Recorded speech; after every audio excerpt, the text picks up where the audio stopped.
Welcome back mga katuklas, ganito lang maglinis ng ating mga Facebook application para maiwasan ng pagbagal at para rin mabilis siyang mag-response. So una, buksan nyo lang ang Facebook apps, tapos click nyo lang itong 3 lines sa kanang bahagi. Tapos click nyo lang ang settings icon.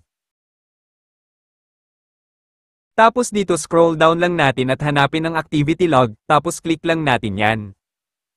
Tapos sa parteng ito, ay swipe lang natin pakaliwa. Hanggang makita natin itong videos watch at itong search history, kailangan lang natin linisin itong dalawa, dahil dito naiipon lahat ng pinapanood natin at sinisearch natin sa Facebook.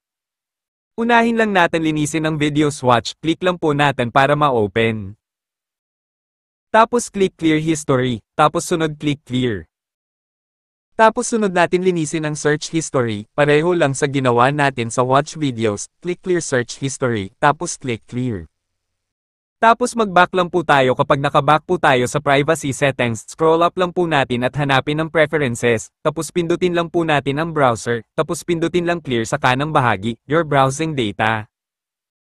So yun lang po mga katuklas, sana nakatulong sa inyo ang video, don't forget to like, share and subscribe, at kung may mga gusto po kayo na talakayin, paki-comment lang sa baba at tatalakayin natin yan sa susunod kong mga video. Maraming salamat po sa panunood at pagtangkilik.